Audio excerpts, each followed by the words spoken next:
અમરેલીમાં ભાજપના સસ્પેન્ડેડ કાર્યકરોએ કાર્યાલય પર ડ્રામા કર્યો। અશોક માંગરોળિયા સહિત 2 કાર્યકરોએ રાજીનામું આપ્યું। અશોક માંગરોળિયા અને નિલેશ સાવલિયાને સસ્પેન્ડ કરવામાં આવ્યા હતા। પક્ષમાં ન્યાય ન મળતો હોવાના આક્ષેપ સાથે મીડિયા સમક્ષ વિરોધ કર્યો હતો।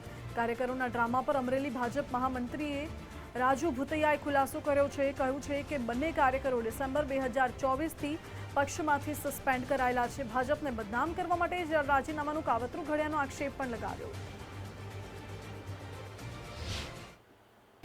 કોઈ મુદ્દા વગરના મારી ઉપર એલિગેટ થયા હોય અને એમાં પાર્ટીના અલગ અલગ સ્ટેજ ઉપર અલગ અલગ ફોરમ ઉપર રજૂઆત કરેલી હોય અને હજી સુધી ન્યાય ન મળતો હોય, માત્ર એક જ વ્યક્તિના આધારિત પાર્ટી અત્યારે ચાલતી હોય એવું જ લાગે છે। જેઓને પ્રાથમિક સભ્ય પદેથી પણ સસ્પેન્ડ કરેલ છે, એમ છતાંય અત્યારે સ્થાનિક સ્વરાજ્યની ચૂંટણીઓ જ્યારે નજીક આવી રહી હોય ત્યારે પોતાની વ્યક્તિગત મહેચ્છાઓ પૂર્ણ કરવા, વ્યક્તિગત પોતાને કોઈ મોટું બતાવવા અને એક નવી ફેશન ચાલે છે કે ભાજપમાં આમ છે ને તેમ છે, એટલે કે ભારતીય જનતા પાર્ટીને બદનામ કરવાનું એક કાવતરા રૂપે અને એક ષડયંત્ર સ્વરૂપે આજે એ લોકો ભારતીય જનતા પાર્ટીની ઓફિસે આવી અને પ્રાથમિક સભ્ય પદેથી અમને રાજીનામું આપીએ છે એવું રાજીનામું આપ્યું છે।